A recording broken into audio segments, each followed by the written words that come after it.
Hello friends, study with mind के current affair session में आपका स्वागत है। ये current affair SSC, banking, railway, state PCS, CDS, CAPF, NDA और अदर कॉम्पिटिटिव एग्जाम आदि में सहायक होंगे। आज की डेट है 26 मार्च 2021। तो चलिए आज का करंट अफेयर शुरू करते हैं। आज का पहला प्रश्न है, अफ्रीका महाद्वीप की सबसे ऊंची चोटी किलिमंजारो पर हाल ही में किन भारतीय पर्वतारोहियों ने 24 घंटे रुक कर जो है उन्होंने रिकॉर्ड बनाया है? ऑप्शन ए रोहतास खिलेरी एवं अनु यादव, ऑप्शन बी राहुल सचदेवा एवं अनिल त्यागी, ऑप्शन सी मोहन अग्रवाल एवं अनुज कुमार, ऑप्शन डी संतोष त्यागी एवं मनोज सिंह। देखिए, अफ्रीका महाद्वीप की सबसे ऊंची चोटी किलिमंजारो पर पर्वतारोही रोहतास खिलेरी एवं अनु यादव ने 24 घंटे रुककर रिकॉर्ड बनाया है। पर्वतारोही रोहतास खिलेरी हिसार के गांव मालपुर निवास है और पर्वतारोही अनु यादव फतेहाबाद के बुआन गांव की रहने वाली है। गौरतलब है कि रोहतास खिलेरी माउंट एवरेस्ट को भी फतेह कर चुके हैं। तो इसका सही आंसर होगा ऑप्शन ए, रोहतास खिलेरी एवं अनु यादव। चलिए नेक्स्ट क्वेश्चन पे चलते हैं। केंद्रीय मंत्रिमंडल ने जल संसाधन के क्षेत्र में भारत और किस देश के बीच हुए सहयोग ज्ञापन को 23 मार्च 2021 को मंजूरी प्रदान कर दी है? Option A Nepal, option B चीन, ऑप्शन सी रूस, ऑप्शन डी जापान। देखिए, केंद्रीय मंत्रिमंडल ने जल संसाधन के क्षेत्र में भारत और जापान के बीच हुए सहयोग ज्ञापन को 23 मार्च 2021 को मंजूरी प्रदान कर दी है। सहयोग ज्ञापन का लक्ष्य जल और डेल्टा प्रबंधन तथा जल प्रौद्योगिकी के क्षेत्र में दीर्घकालिक सहयोग को विकसित करना है। इससे जल सुरक्षा, बेहतर सिंचाई सुविधा और जल संसाधन विकास में स्थायित्व का लक्ष्य हासिल करने में मदद मिलेगी। तो इसका सही आंसर होगा ऑप्शन डी जापान। चलिए नेक्स्ट क्वेश्चन पे चलते हैं।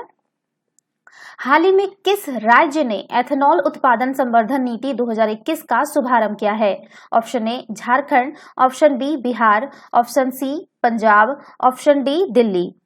देखिए, बिहार ने एथेनॉल उत्पादन संवर्धन नीति 2021 का शुभारंभ किया है। राज्य कैबिनेट द्वारा इस नीति को जो है मंजूरी दिए जाने के बाद बिहार जैव ईंधन 2018 की राष्ट्रीय नीति के तहत एथेनॉल संवर्धन नीति लागू करने वाला भारत का पहला राज्य बन गया है। यह नीति एथेनॉल की निकासी की अनुमति देगी, जो पहले गन्ने की अधिशेष मात्रा के साथ साथ गन्ने तक सीमित थी। तो इसका सही आंसर होगा ऑप्शन बी बिहार। चलिए नेक्स्ट क्वेश्चन पे चलते हैं। नागरिक विमानन महानिदेशालय कार्यालय के सभी अंतर्राष्ट्रीय उड़ानों को कितने तारीख तक रद्द करने की घोषणा की गई है? ऑप्शन ए 10 मई, option B 15 April, option C 30 April, option D 25 June. देखिए, नागरिक विमानन महानिदेशालय कार्यालय ने 23 मार्च 2021 को सभी अंतर्राष्ट्रीय उड़ानों को 30 अप्रैल तक रद्द करने की घोषणा की है। DGCA ने कोरोना के बढ़ते मामले को देखते हुए एक बार फिर अंतर्राष्ट्रीय उड़ान परिचालन पर लगे प्रतिबंध की अवधि को बढ़ाकर 30 अप्रैल 2021 तक कर दिया है। हालांकि मामले की गंभीरता के आधार पर समक्ष प्राधिकारी द्वारा चयनित मार्गों पर अंतर्राष्ट्रीय उड़ानों की अनुमति दी जा सकती है। तो इसका सही आंसर होगा ऑप्शन सी 30 अप्रैल। चलिए नेक्स्ट क्वेश्चन पर चलते हैं। रूस ने हाल ही में 18 देशों के कितने उपग्रह को सफलतापूर्वक लॉन्च किया है?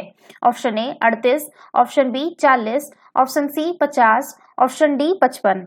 देखिए, रूस ने हाल ही में 18 देश के जो है 38 उपग्रह को सफलतापूर्वक लॉन्च किया है।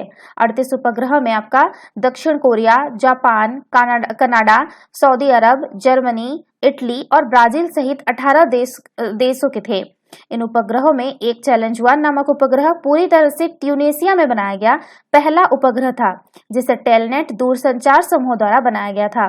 तो इसका सही आंसर होगा ऑप्शन ए 38। चलिए नेक्स्ट क्वेश्चन पे चलते हैं। फिच रेटिंग ने अगले वित्त वर्ष 2021-22 के लिए भारत की वृद्धि दर का अनुमान बढ़ाकर कितने प्रतिशत कर दिया है?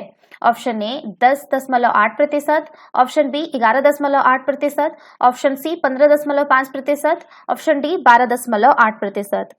देखिए, फीच रेटिंग ने अगले वित्त वर्ष 2021-22 के लिए भारत की वृद्धि दर का जो अनुमान है वो बढ़ाकर 12.8% कर दिया है। इससे पहले जो है एजेंसी ने अगले वित्त वर्ष की वृद्धि दर को जो है वो 11% रहने का अनुमान लगाया था।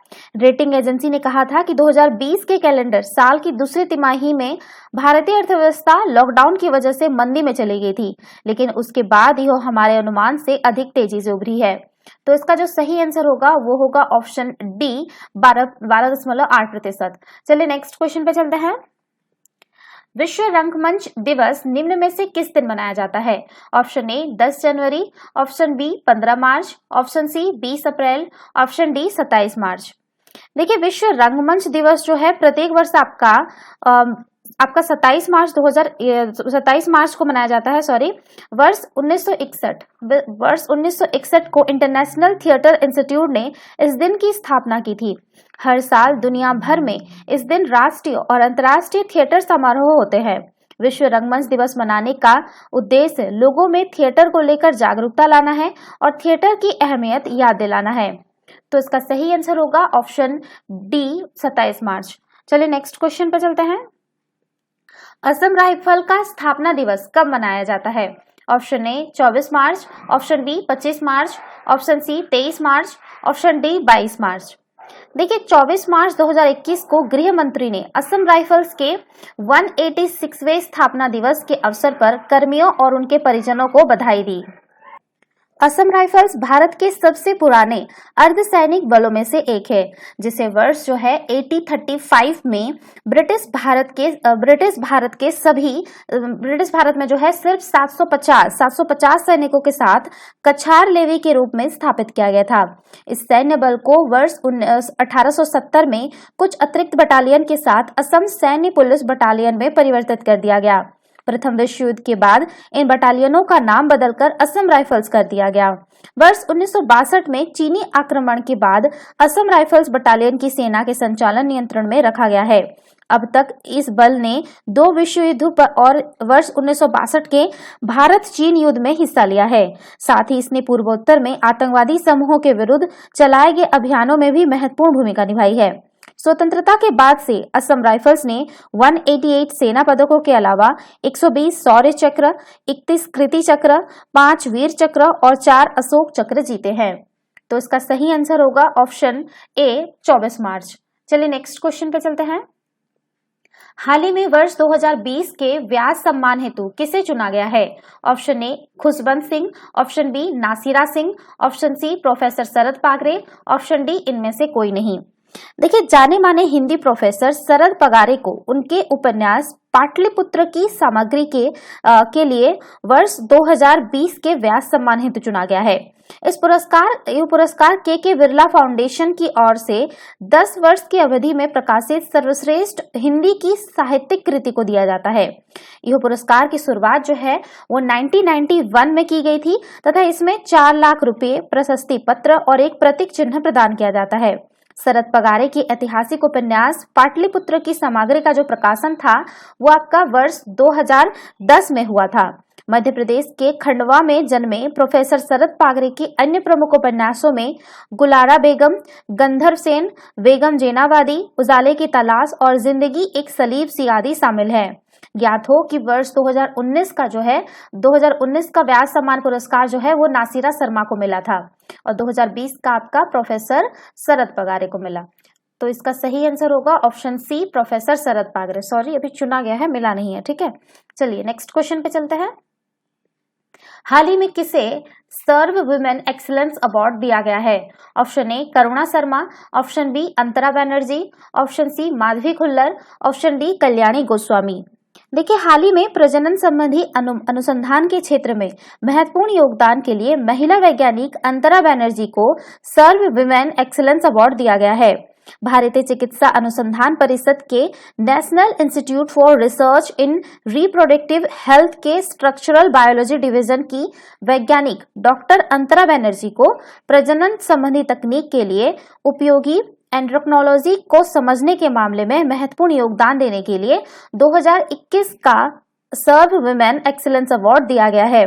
यह अध्ययन जो है वो प्रजनन के कार्य में महत्वपूर्ण भूमिका निभाने वाले फॉलिकल स्टिमुलेटिंग हार्मोन्स को उसके रिसेप्टर तथा महिलाओं के ओवा या अंडाणु का विकास कर प्रजनन कार्य में केंद्रीय भूमिका निभाने वाले प्रोटीन से संबंधित है। National institute for research in reproductive health की डॉक्टर अंतरा बनर्जी ने किसी भी स्तनधारी प्राणी के प्रजनन में महत्वपूर्ण भूमिका निभाने वाले इस हार्मोन रिसेप्टर के बारे में अनुसंधान किया है। इस अनुसंधान के बाद से उसे FSHR के उपस्थिति कोशिकीय छोरों में मौजूद अवशेषों की पहचान करने में मदद की, जो FSH FSR के संपर्क के लिए बहुत महत्वपूर्ण है और इस तरह G प्रोटीन युक्त रिसेप्टर के काम में इन कोशिकीय अवशेषों की भूमिका के बारे में ज्यादा जानकारी मुहैया कराते हैं। इसके इस कार्य से FSHR के कार्य को प्रभावित करने के लिए जिम्मेदार कुछ प्राकृतिक तौर से उत्पन्न होने वाले म्यूटेशन के क्रियात्मक लक्षणों को पहचानने में मदद की है। इस तरह प्रजनन संबंधी पैथोलॉजी को भी समझने में मदद मिली है। सर्व वुमेन एक्सीलेंस अवार्ड के बारे में बात करें तो विज्ञान एवं प्रौद्योगिकी विभाग के science and engineering research board SERB द्वारा शुरू किए गए इस पुरस्कार के तहत विज्ञान एवं इंजीनियरिंग के क्षेत्र में अनुसंधान करने वाली युवा महिला वैज्ञानिकों की अतुलनीय अनुसंधान उपलब्धियों को मान्यता दी जाती है और उन्हें पुरस्कृत किया जाता है। तो इस बार जो है वो अंतरा बनर्जी को चुना गया है इस अवार्ड के लिए। तो इसका सही आंसर होगा ऑप्शन बी, अंतरा बनर्जी। तो ये थे आज के करंट अफेयर। वीडियो पसंद आए तो लाइक, शेयर और कमेंट करना ना भूलें। साथ ही साथ चैनल को सब्सक्राइब करना ना भूलें। Thanks for watching. Have a nice day. Take care.